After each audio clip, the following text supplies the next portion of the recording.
गुंडा है ना, कोई शहर का डॉन तो नहीं है ना। और फिर कभी बड़ा गेम बजाना हो तो कल्लू बच्चा आपके साथ में, याद रखना। ये छोटे मोटे काम तो मेरे प्यादे लोग ही कर लेते हैं। जब तक तुम उसे हमारे पास घसीट कर नहीं लाओगे, हमें चैन नहीं मिलेगा। हाँ हाँ, हो जाएगा, छोटा सा काम है। ओके।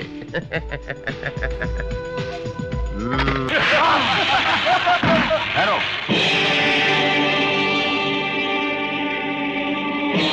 गरीबों के इनकलाब से बहता हुआ खून पानी हुआ हो या ना हुआ हो, लेकिन जटाशंकर पांडे के कमीनेपन के जुल्म की जटा से तेरा बहता हुआ खून पानी जरूर हो जाएगा। अरे भाषण देना तो हम जैसे नेताओं का काम है। यह आदमी बहुत अच्छा भाषण देता है, इससे तो नेता होना चाहिए था। लेकिन हायरी किस्मत, तू बन गया एक गुंडा, एक सड़क छाप मामूली गुंडा। लेकिन तू चाहे तो हम तेरी तकदीर बदल सकते हैं। तू ऐसा कर, हमारी पार्टी में शामिल हो जा, ऐश करेगा। डर गया ना नेता, मेरा भाषण सुनकर डर गया ना तू। काश आज मैंने दारू नहीं पी होती, न तेरे ये 4 कुत्ते मुझे पकड़ने की हिम्मत करते और ना ही तू मुझे अपनी पार्टी में बुलाने की हिम्मत करता। अरे मुझ जैसे शेर को पिंजड़े में बंद करके कभी ये मत सोचना कि उसकी ताकत कम हो जाती है। उल्टा उसकी ताकत बढ़कर 4 गुना हो जाती है, ताकि वो तुझ जैसे कुत्तों की छाती फाड़कर देश का कल्याण कर सके। अच्छा, तो तू अपने आप को शेर समझता है? हा? तू शेर नहीं, बल्कि पिटारे का वो काला नाग है, जिसकी ताकत और जहर उसकी जबान में है। जब तक ये काली जबान तेरे मुंह में रहेगी, तब तक तू इसी तरह फुनकारता रहेगा। काली!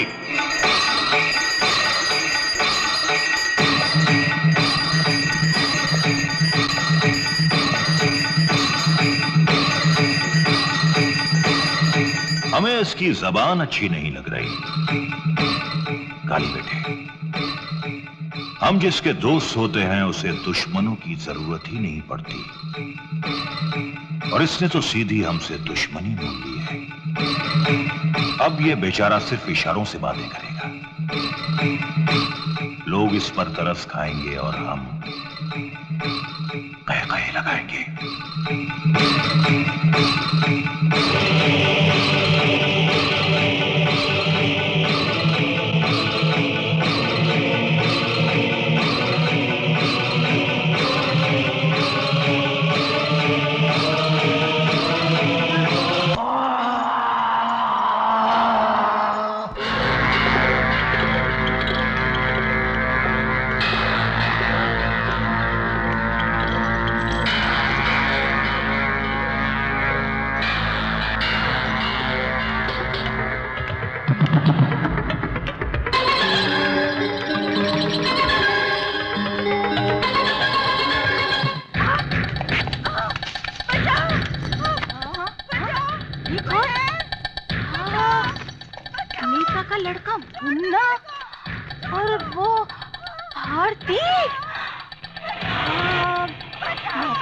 वालों को बोलती। हाँ, ये तो हमारा गड्ढे और गड्ढे में जाएगा। आइए देखना गया ना, आइए देख, आइए, आइए किसका आवाज?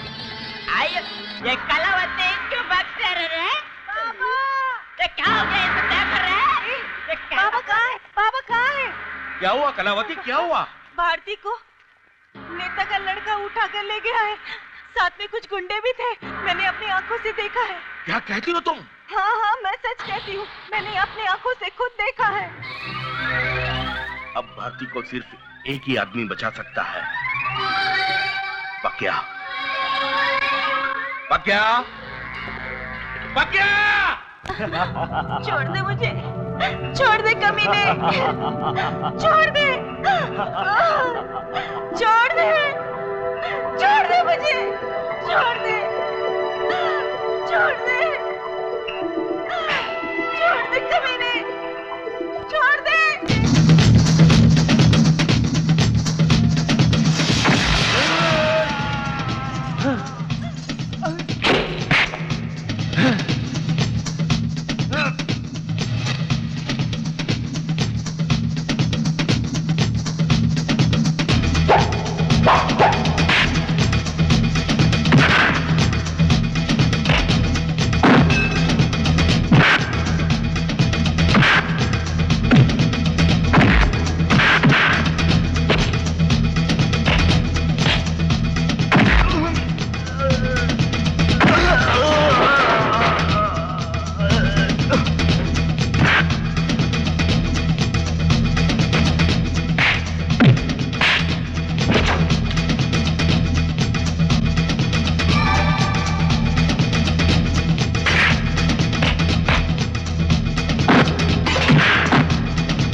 पकिया, बाबा बाबा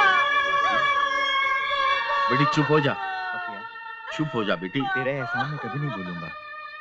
चुप हो जा बेटी। पगले, इसमें एहसान की क्या बात है? हाँ, बाबू बाबू। लेकिन पकिया, अगर इन जालिमों के जुल्म इसी तरह सर चढ़कर बोलते रहे तो एक न एक दिन पूरी बस्ती नंगी हो जाएगी। लेकिन बाबा, मंत्री जटाशंकर पांडे की ताकत के सामने तो हम बस्ती वालों की कुछ अहमियत ही नहीं है। तुम लोग सिर्फ दबना जानते हो, लड़ना नहीं। क्योंकि तुम लोग को सिर्फ एक ही शब्द याद है, बचाओ बचाओ बचाओ। जुल्म तो सह सकते हो, लेकिन अपनी इज्जत नहीं बचा सकते, क्योंकि तुम्हारे हाथ पैर में उस कमीने मंत्री के डर की बेड़ियां पड़ चुकी हैं। अरे, उसे मंत्री पद किसने दिया? किसने दिया? तुमने, तुमने और हाँ तुमने। अगर हम बस्ती वाले जब उसे मंत्री पद पर बिठा सकते हैं तो उसे मंत्री पद से गिरा भी सकते हैं। और एक बात याद रखना, इस इलेक्शन के बाद जटाशंकर पांडे मंत्री पद की कुर्सी पर नहीं बैठेगा, बल्कि हमारी बस्ती का नेता गुरुबख्श सिंह बैठेगा। ये क्या कह रहे हो बेटे? इतनी छोटी सी बात के लिए और इतनी बड़ी परेशानी, ऐसा क्यों मंत्री जी? ये छोटी बात नहीं है कल्लू बच्चा, बात छोटी नहीं है। उस हरामजादे ने मेरे बेटे को मारा, मैं खून का घूंट पीकर रह गया। लेकिन अब पानी सर से ऊंचा होता जा रहा है। उस हरामजादे पकिया ने इलेक्शन में मेरे खिलाफ उस 2 कौड़ी के आदमी गुरबख्श सिंह को खड़ा कर दिया है। आप बिल्कुल सही कह रहे हैं सरकार, पानी सर से ऊपर गुजरता जा रहा है सरकार। चुपे, साला हमेशा मनहूस खबर लेकर आता है। कल्लू बच्चा, अब कुछ ना कुछ तो करना ही पड़ेगा। कुछ नहीं करना पड़ेगा मंत्री जी, सिर्फ हुक्म कीजिए। एक काम करो तुम, उस वकिया को गोली मार दो और उसकी मैयत पर हमारे चुनाव चिन्ह की मोहर लगा दो। वाह मंत्री जी वाह, क्या सोचते हैं आप अपनी जनता के बारे में। बस यूं ही समझ लीजिए मंत्री जी, पकिया की जिंदगी धरती पर कुछ ही समय की मेहमान है।